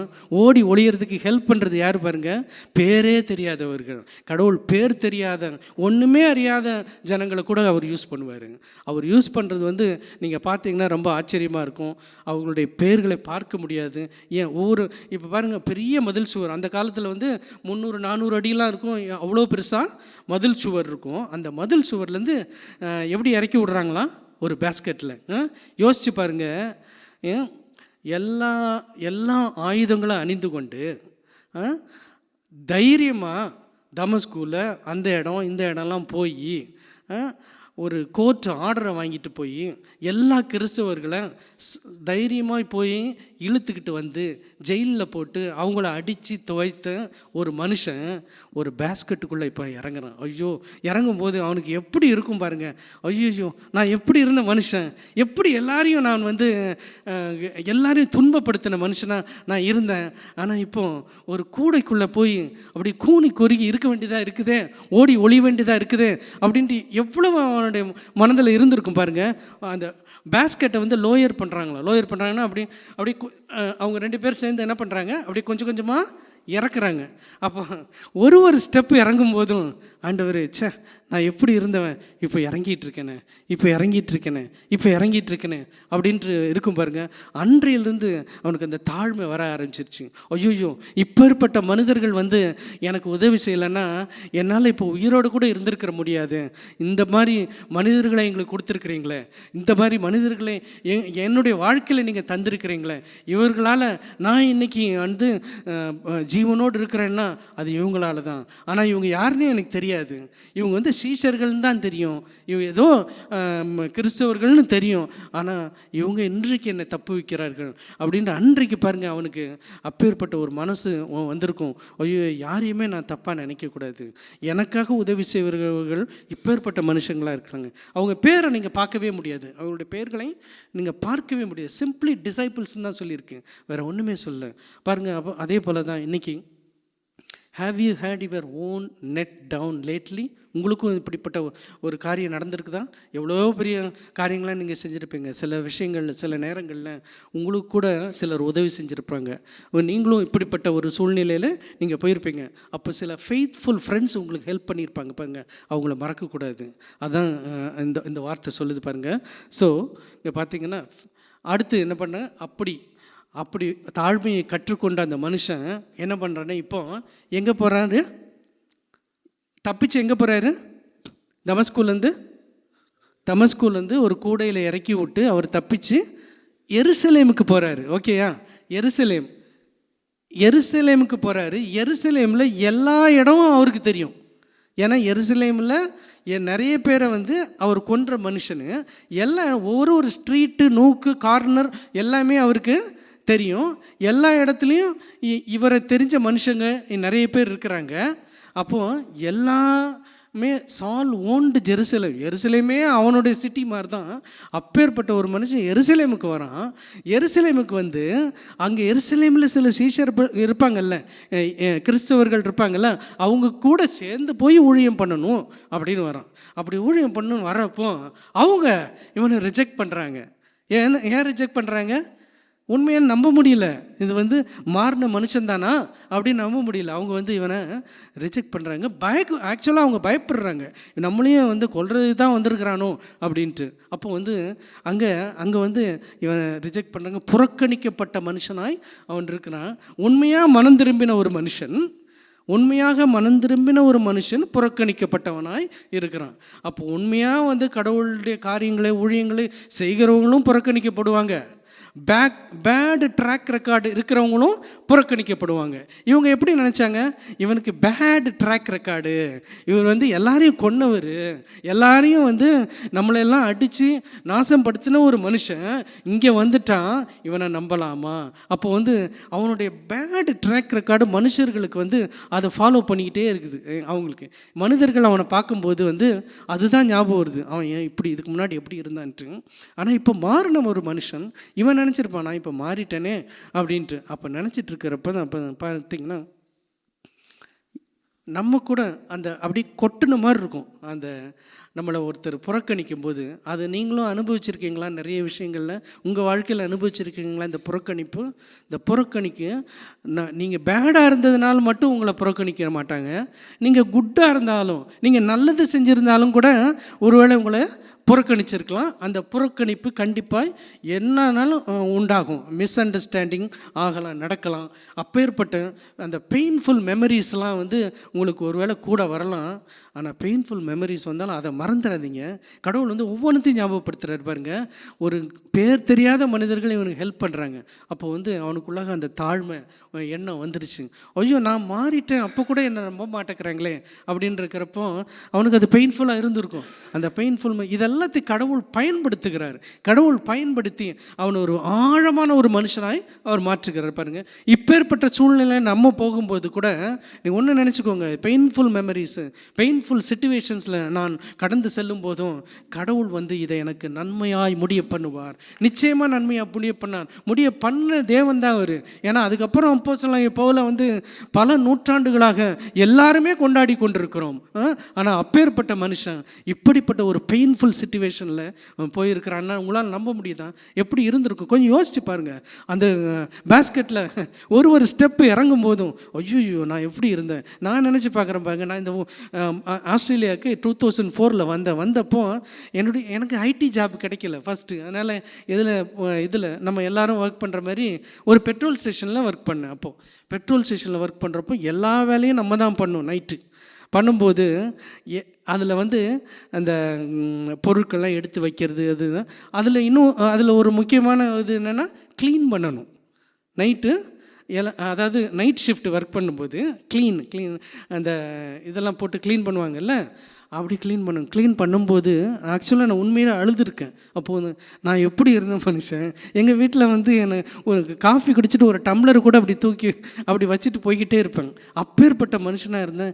இன்றைக்கி நான் வந்து உட்காந்து க்ளீன் பண்ணிகிட்ருக்கேன், ரப்பிஷ் எடுத்துக்கிட்டு இருக்கிறேன் அப்படின்ட்டு எனக்கு அதெல்லாம் அந்த எண்ணம்லாம் எனக்கு வந்திருக்குது.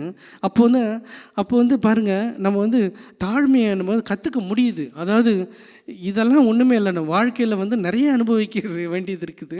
இதெல்லாம் ஒன்றுமே இல்லை. கடவுள் வந்து நம்ம வந்து உயர்த்த போகிறாரு. ஆனால் அதுக்கெல்லாம் வந்து இந்த மாதிரி சில சூழ்நிலையில் நம்ம போகிறது அவசியமாக இருக்குது. அப்படி தான் வந்து பவுலுக்கும் அது இருந்தது பாருங்கள். அப்பேற்பட்ட சூழ்நிலையிலும் கடவுளான கைவிடலை. கடவுள் அவனுக்காக ஒரு மனுஷனை ஏற்படுத்தி வச்சுருக்கிறாரு பாருங்கள். ஆனால் இது அருமையான ஒரு வார்த்தை. அதுக்கு அடுத்த வசனம் வருது, பட் பர்னபாஸ் அப்படின்ட்டு இங்கிலீஷில் வருது.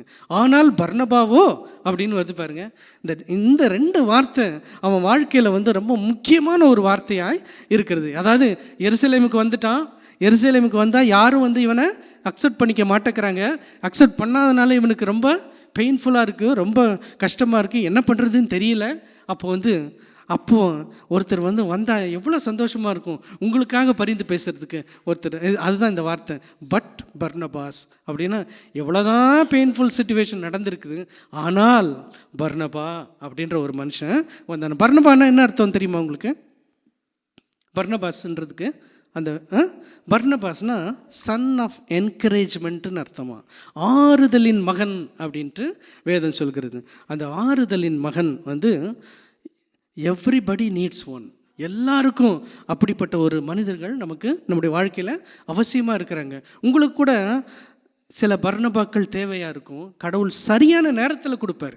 இவன் வந்து இருந்து ஐயோ யாரும் என்னை நம்ப மாட்டேங்கிறாங்களே அப்படின்ற அந்த சூழ்நிலையில் எங்கேருந்து வந்தான் பர்னபான்னு தெரியல. ஆனால் பர்னபா வந்தார் பாருங்க.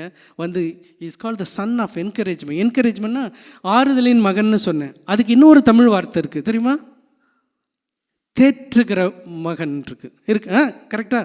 ஆறுதலுமே தேற்றுகிற மகன். தேற்றுகிற மகன் அது இன்னும் கொஞ்சம் அதை சொல்கிறேன்னா எப்படி சொல்லலாம்? தேற்றரவாளன்னு சொல்லலாமா? தேற்றரவாளன்னா யார்? ஹோலி ஸ்பிரிட். கடவுள் சரியான நேரத்தில் பரிசுத்த ஆவியானவரை உங்களுக்கு அனுப்புவார். பரிசுத்த ஆவியானவர் அந்த சூழ்நிலையில் உங்களுக்கு யாரை கொண்டு வரணுமோ அந்த மனிதர்களை கொண்டு வருவாங்க. அவங்க உங்கள் சார்பாக பேசுவாங்க. அப்பேற்பட்ட ஒரு மனுஷன்தான் இந்த பர்னபாஸ். இந்த பர்னபாஸ் வந்து அவர் பேசுகிறார் பாருங்க. பட் பர்னபாஸ் டுக்கிங். அப்பொழுது பர்னபா என்பவன் அதாவது எருசலேமுக்கு வந்திருக்கிறாரு. எருசலேமில் யார் எல்லாம் ரிஜெக்ட் பண்ணியிருக்காங்க. அப்போ பர்னபா வந்து அந்த சபையில் உள்ள எல்லாருக்கும் எடுத்து சொல்கிறார். பர்னபா என்பவன் அவனை சேர்த்து கொண்டு அப்போஸ்தலரிடத்தில் அழைத்து கொண்டு போய் வழியிலே அவன் கர்த்தரை கண்ட விதத்தை, இவங்களுக்கெல்லாம் தெரியாது ஏன்னா அது தமஸ்கூவில் நடந்திருக்குது. அதனால் கர்த்தரை கண்ட விதத்தையும் அவனுடனே பேசினதையும் தமஸ்கூவில் அவன் இயேசுவின் நாமத்தினாலே தைரியமாய் பிரசங்கித்ததையும் அவர்களுக்கு விவரித்து சொன்னான். இப்படி சொல்கிறாரு. அப்போ இவனுக்கு பவுலுக்கு என்ன சந்தோஷமாக இருந்திருக்கும். ஐயோ எல்லாரும் என்னை தள்ளி விடுறாங்க, எல்லாரும் என்னை ரிஜெக்ட் பண்ணுறாங்க, எல்லாருமே வந்து என்னை நம்பலை, எல்லாரும் என்னை பார்த்து பயப்படுறாங்க அப்படின்னு இருக்கிறப்போ இந்த பர்னபா வந்து இல்லை பவுலை நீங்கள் நினைக்கிற பவுல் இல்லை, சவுல் இல்லை, அவர் அந்த சவுலை கடவுள் மாற்றிட்டாரு. மாற்றின அந்த சவுல் தான் இன்றைக்கும் தமஸ்கூவில் வந்து தைரியமாக பிரசங்கித்த மனுஷன்தான் அது. இவனை ஏற்றுக்கொள்ளுங்கள் அப்படின்ட்டு பர்னபா சொல்கிறாரு. அப்போ பர்னபா, நமக்கும் பர்னபாக்கள் தேவை. நாமும் சிலருக்கு பர்னபாவாய் இருக்கலாம். நம்ம கூட வந்து இப்படிப்பட்ட புறக்கணிக்கப்பட்ட ஜனங்கள் அல்லது உதவிக்காக வருகிற ஜனங்களுக்கு உதவி செய்ய நாம் கடமைப்பட்டிருக்கிறோம். நாமும் இன்றைக்கு ஒரு பர்னபாவாக இருக்கலாம். உங்களுக்கு வந்து நீங்கள் யாருக்கு பர்னபாவாக இருக்க போகிறீங்க? உங்ககிட்ட வரவங்களுக்கு நீங்கள் பர்னபாவாய் இருக்க வேண்டும். அதே போல் பர்னபாக்கள் நமக்கும் தேவை என்பதை நம்ம அறிந்து கொள்ளணும். அப்போ இப்படிப்பட்ட ஒரு எண்ணம் எனக்கும் ஒருத்தர் வேணும் என்கரேஜ் பண்ணுறதுக்கு. அப்படி வரும்போது ஆட்டோமேட்டிக்காக அந்த தாழ்மையின் எண்ணம் வந்துடும். கடவுள் அப்படி கொண்டு போகிறார் பாருங்க. So you may be a Barnabas. So கடவுள் வந்து ஆங்காங்கே உங்களுக்காக ஒவ்வொரு நகரத்துலேயும், ஒவ்வொரு ஸ்ட்ரீட்லேயும், ஒவ்வொரு சர்ச்சிலையும், ஒவ்வொரு வீட்லேயும், ஒவ்வொரு இடத்துலையும் பர்னபாக்களை வைத்திருக்கிறார். ஆமென். அந்த பர்னபாக்கள் உங்களுக்கு உதவி செய்வதற்காக. அதே போல் அந்த பர்னபாக்களின் உதவிகளை வாங்கி மட்டும் இல்லை, நீங்களும் இன்றைக்கு மற்றவர்களுக்கு ஒரு பர்னபாவாய், சன் ஆஃப் என்கரேஜ்மெண்ட்டாக, டாட்டர்ஸ் ஆஃப் என்கரேஜ்மெண்ட்டாக இருப்பதற்காக அழைக்கப்பட்டிருக்கிறீர்கள். ஓகேயா? சரி, இப்போ இங்கே என்ன நடக்குது? அடுத்து எருசலேமுக்கு வந்தாச்சு, தமஸ்கூவில் இருந்தார், எருசலேம் வந்தாச்சு. எருசலேமில் அப்போசிஷன், இங்கே பர்னபா அவருக்கு உதவி செய்கிறார். உதவி செஞ்ச உடனே அவங்க எல்லாரும் இவரை ஏற்றுக்கொள்கிறாங்க. ஏற்றுக்கொண்டது அப்புறம் இவர் அவர்களிடத்தில் போக்கும் வருத்தமாக இருந்து அங்கே பிரசங்கம் பண்ண ஆரம்பிக்கிறாரு. எங்கே? தமஸ்கூவில் பண்ணார். இப்போ எங்கே பண்ணுறாரு? ஜெருசலேமில் பண்ணார். ஏன்னா எருசலேம் தான் வந்திருக்கிறார். ஓகேயா? இப்போ பாருங்கள், எருசலேமில் பண்ணுறாரு. எருசலேமில் பிரசங்கம் பண்ணுறாரு. தமஸ்கூவில் பிரசங்கம் பண்ணார். எதுக்காக பேஸ்கெட்டில் தப்பிச்சு வந்தார்? இங்கே யார் கொலை செய்ய எத்தனித்தார்கள் தெரியுமா? யூதர்கள் தமஸ்கூவில் அவரை கொலை செய்கிறதுக்கு பிளான் போட்டாங்க. அதனால் கூடையில் தப்பிச்சு இங்கே வந்தார். இங்கே வந்தால் ரிஜெக்ட் பண்ணிட்டாங்க. பர்னபா என்பவன் அவன் ஹெல்ப் பண்ணி இங்கே தைரியமாக பிரசங்கிக்க ஆரம்பிச்சிட்டாரு. அதே தைரியத்தோடு எருசலேமில் பிரசங்கிக்கும் போது எருசலேமிலையும் வந்து அவருக்கு எதிர்ப்பு வருது. இங்கே யார் எதிர்ப்பு தெரியுமா? அந்த ஃபஸ்ட்டு வசனம் வாசிச்சிங்கன்னா தெரியும். இங்கே வந்து அவன் கிரேக்கர்களோட தர்க்கிக்க ஆரம்பித்தான். கிரேக்கர்களோட அங்கே யூதர்களும் இருக்காங்க, கிரேக்கர்களும் இருக்காங்க. ஆனால் ஒரு பர்டிகுலர் பாயிண்டில் கிரேக்கர்களோட வந்து ரொம்ப ஆர்கியூமெண்ட் இருக்குது. அந்த ஆர்கியூமெண்ட்டில் கிரேக்கர்கள் என்ன ஆச்சுன்னா என்னன்னா அவங்க கடுப்பாயிட்டு அவங்க கொலை பண்ண நினைக்கிறாங்க. ஓகே, அங்கே யார் கொலை பண்ண நினச்சது? யூதர்கள் யார்? இவன் சொந்த ஜனம். கிரேக்கர்கள் யார்? புறஜாதிங்க. அப்போது உள்ளேயும் எதிர்ப்பு, வெளியேயும் எதிர்ப்பு. எப்படினாலும் சரி, உள்ளே இருக்கிறவங்க சொந்த ஜனமும் கொலை செய்ய எத்தனித்தார்கள், அந்நிய ஜனங்களும் கொலை செய்ய எத்தனித்தார்கள். ஸோ எதிர்ப்புகள் வந்து வெளியிருந்து தான் வரும்னு கிடையாது, உள்ளேருந்தும் வரும். எங்கேருந்து எதிர்ப்பு வந்தாலும் சரி, கடவுள் வந்து கரெக்டான நேரத்தில் தப்பிக்க வைப்பார். அதுக்காக சில பர்னபாக்களை அவர் வச்சிருக்கிறாரு. முதல்ல வந்து இதுக்கு முன்னாடி இந்த கிறிஸ்தவ ஜனங்கள் எல்லாருக்குமே எதிர்ப்பு வந்தபோது கமாலியல் என்ற ஒரு மனுஷன் அவங்க நம்ம சார்பாக பேசி அவர்களை விடுவித்தார்கள். இப்போது உங்களுக்கு தனிப்பட்ட முறையில் உங்களுக்கு எதிர்ப்பு வரும்போது கடவுள் பர்னபாக்களை எழுப்பி கொண்டிருக்கிறார். சரி, இப்போ எருசலேமில் பிரசங்கிக்க ஆரம்பித்தார். எருசலேமில் கிரேக்கர்கள் அவரை வந்து என்ன பண்ண ஆரம்பித்தாங்க, கொலை செய்கிறதுக்கு பிளான் பண்ணாங்க. இப்போ பாருங்கள், கொலை செய்கிறதுக்கு ஹெலனிஸ்ட்னா அதாவது கிரேக்கு பேசுகிற யூதர்கள், அவங்க கிரேக்கர்களாக ஆகிட்டாங்க. அவங்களுக்கு வந்து சிட்டிசன்ஷிப்லாம் கிரேக்கு, சரி, அதான் ஹெலனிஸ்ட் அவங்க. சரி, இப்போ கொலை செய்ய ஆரம்பித்தோடனே இப்போ என்ன பண்ணுறது? அடுத்து அவ்வளோதான், திரும்ப பிரதர்ஸ் வர்றாங்க. யார்? பிரதர்ஸ்ன்னு தான் இருக்குது. என்ன இருக்குது? பேர் கிடையாது. Nameless people, again nameless people பாருங்கள் வராங்க. Unnamed believers, we don't know who they were. ஆனால் அது மேட்ரு கிடையாது. கடவுள் வந்து ஆட்களை அனுப்புகிறார், அவ்வளோதான். அது யாராக இருந்தாலும் சரி, உங்களை விடுவிக்கிறதுக்கு அவர் அனுப்புகிறாரு. So they sent him back. இப்போ எங்கே அனுப்புகிறாங்கன்னா சிசேரியா வழியாக தர்சுக்கு அனுப்புகிறாங்க. தர்சு எந்த இடம்? அவர் பிறந்த இடம் தர்சுக்கு அனுப்பிடுறாங்க. ஓகே, இப்போ இதுதான் நடக்கிறது. இப்போ கர்த்தராகிய இயேசுவின் நாமத்தினாலே அவன் தைரியமாய் பிரசங்கி கிரேக்கருடனே பேசி தர்க்கித்தான். அந்த கிரேக்கர்கள் இப்படி பிளான் போட்ட உடனே இதே மாதிரி சகோதரர்கள் வராங்க, அவனை அனுப்பி விட்டாங்க. சரி, இப்போ தர்சுக்கு போயிட்டார். தர்சுவும் ஒரு ஹிடன் இயர்ஸ். ஆனால் தர்சுவில் வந்து கிட்டத்தட்ட 5 வருஷங்களாக இருக்கலாம் அப்படின்னு சொல்கிறாங்க. 5 வருஷம் அமைதியாக இருக்கிற, எந்த இதுக்கும் போகலை. இந்த கடவுளோடு கூட டைம் ஸ்பெண்ட் பண்ணுறாரு, இன்னும் ஸ்ட்ராங் ஆகுறாரு. அப்போது அந்த ப்ரோட்ராக்டட் பீரியட்ஸ் ஆஃப் டைமு, அதாவது கடவுளோடு இருக்கிற நேரம் அரேபியா மட்டும் இல்லை, அவருக்கு தர்சூலையும் இருந்திருக்கு. அங்கே யாருமே அவரை கண்டுக்கலை. அதாவது ஊழியம் செய்யணும்னு அவருக்கு விருப்பம் இருக்குது அவருக்கு, ஆனால் எந்த ஒரு ஆப்பர்ச்சுனிட்டியும் அவருக்கு அமையலை. அவர் பாட்டுக்கு அமைதியாக அங்கே இருக்கிறார். ஸோ அரேபியா அவருக்கு என்ன கற்றுக் கொடுத்தது? அவரை ஒரு ஆழமான மனுஷனாய் மாற்றியது. It became a deep man. He became a deep man. ஆனால் தர்சு அவருக்கு என்ன கற்றுக் கொடுத்ததுன்னா, தர்சுக்கு எப்படி வந்தார்?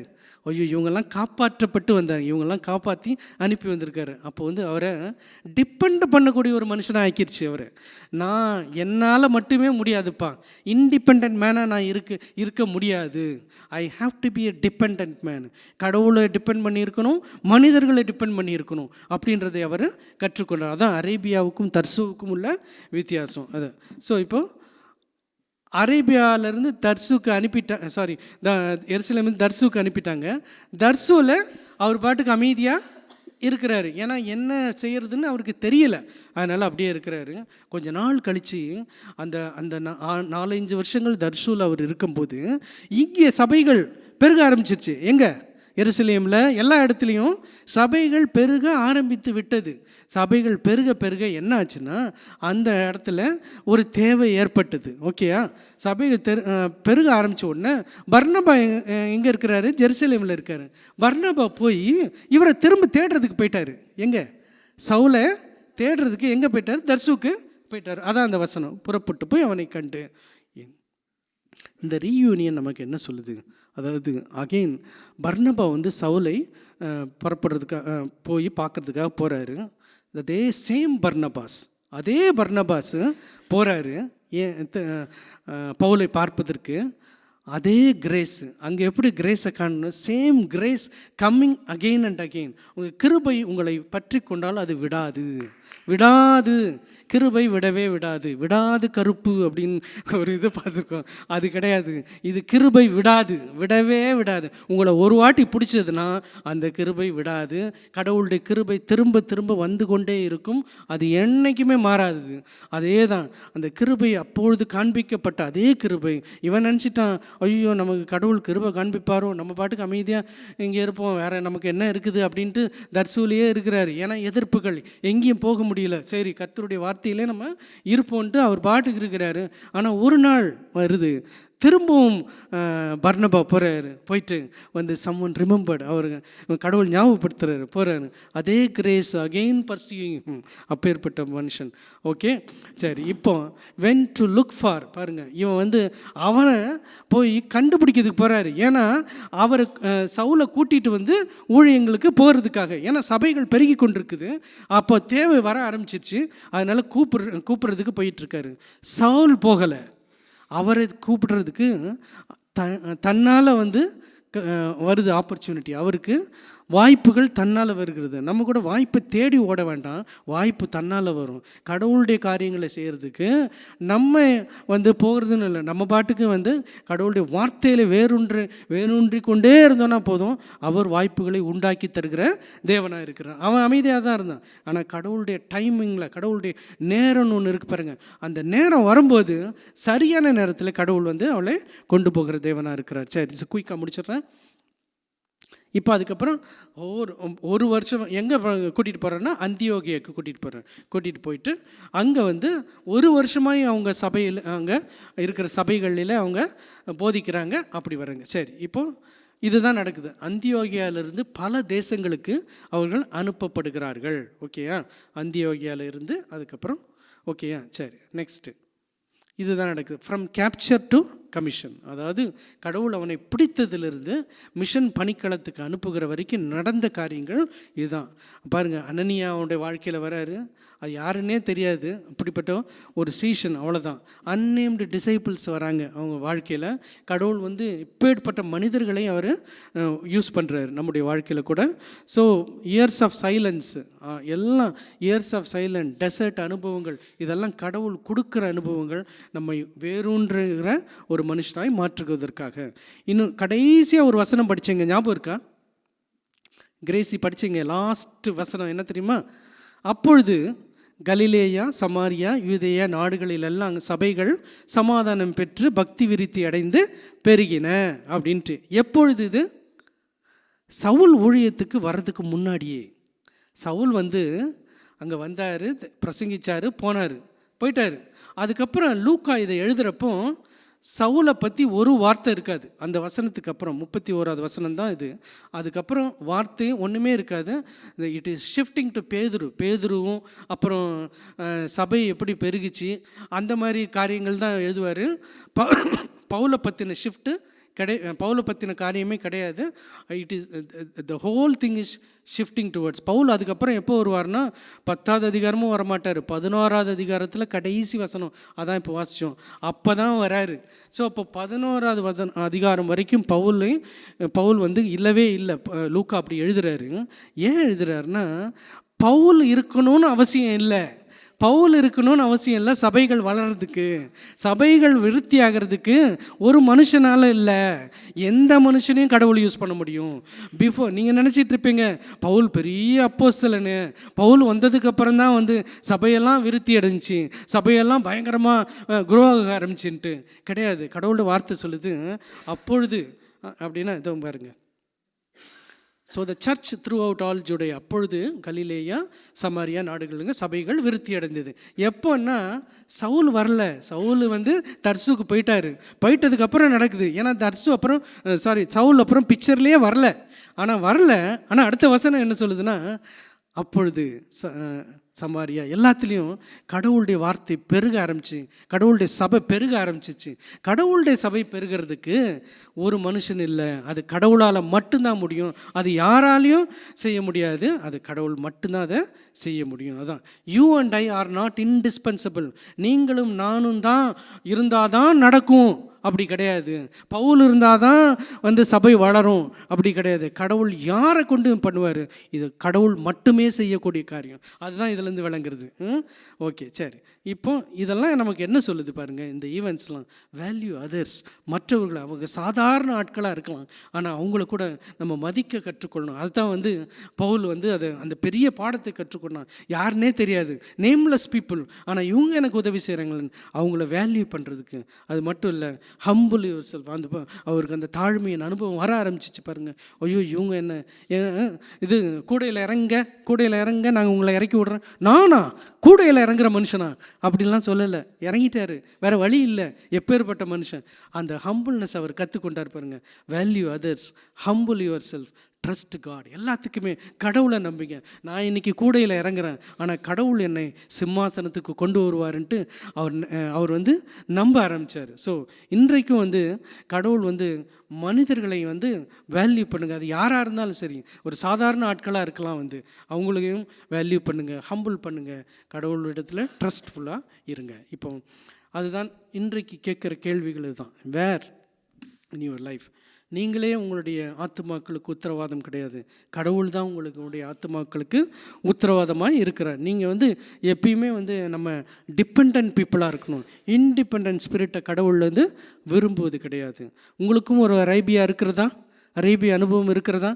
நிறைய பேருக்கு இருக்குதா இல்லையா? இல்லை, நிறைய பேருக்கு இல்லைன்னே நான் சொல்ல முடியும், இன்க்ளூடிங் மீ. நிறைய நேரங்களில் நம்ம வந்து கடவுளோடு தனியாக இருக்கிற அந்த அனுபவங்கள் நமக்கு இன்றைக்கு தேவை. Do you have an Arabia? You need to have an Arabia.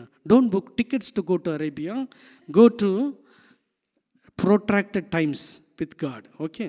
அடுத்தது, நீங்களும் ஒரு பர்னபாவா இன்றைக்கு இருக்கலாம். உங்களுக்கு பர்னபாவா இருப்பவர்களை நீங்கள் வந்து மறந்து விடாதீர்கள். நீங்களும் இப்பேற்பட்ட ஒரு வெயிட்டிங் டைமில் இருக்கிறீங்களா? கடவுள் சரியான நேரத்தில் உங்களை பயன்படுத்துவார். ஸோ இது என்ன சொல்லுது? இந்த இந்த இந்த முழு அதிகாரங்களும் இந்த 9வது அதிகாரத்தில் 20லேருந்து 31 வசனங்கள், அதை மட்டும்தான் நம்ம பார்த்தோம். அதில் இவ்வளவு சத்தியங்கள் அடங்கி இருக்கிறது பாருங்கள். கடவுளுடைய வேலை கடவுளுடைய வழியில் தான் செய்யப்பட வேண்டும். நம்ம நினச்ச வழியில் செய்கிறதில்ல. ஒருவேளை சவுல் நினச்சிருக்கலாம், நான் இப்போ திருந்திட்டேன், நான் இப்போ கடவுள் என்னை சந்திச்சிட்டாரு, அதனால் நான் போகிறேன், உலகமெங்கும் போய் நான் சுவிசேஷத்தை சொல்ல போகிறேன் அப்படின்னு நினச்சிட்டு அவர் தைரியமாக பிரசங்கிக்க எல்லாம் போயிட்டார். ஆனால் போனால் நடக்கிற காரியங்களில் பார்க்கும்போது, ஐயோ ஆப்போசிஷன், ஐயோ இப்படிலாம் என்னை புறக்கணிக்கிறாங்களே அப்படின்ட்டு. ஆனால் கடவுள் வந்து அந்த வழியிலெல்லாம் போக வைக்கிறாரு. அவனை வந்து ஒரு வேரூன்றின ஆழமான மனுஷனாக மாற்றுறாரு, மற்றவங்களை டிபெண்ட் பண்ணி இருக்க வைக்கிறாரு பாருங்க. ஏன்னா கடவுளுடைய வழி அதுதான். அப்பேற்பட்ட மனிதர்கள் தான் வந்து ரூட்டடாக இருப்பாங்க, கிறிஸ்துவில வேரூன்றி இருப்பார்கள். அதைத்தான் வந்து கடவுள் சொல்கிறார், the Lord's work must be done in Lord's way. கடவுளுடைய வழியில் மட்டும்தான் அது செய்ய முடியும். ஸோ இதுதான் நம்மை humble ourselves into the mighty hand of God. கடவுள் சரியான நேரத்தில் நம்மை உயர்த்துகிற தேவனாக இருக்கிறார். ஆமென். கடவுளை ஆசீர்வதிப்பார். ஆமென்.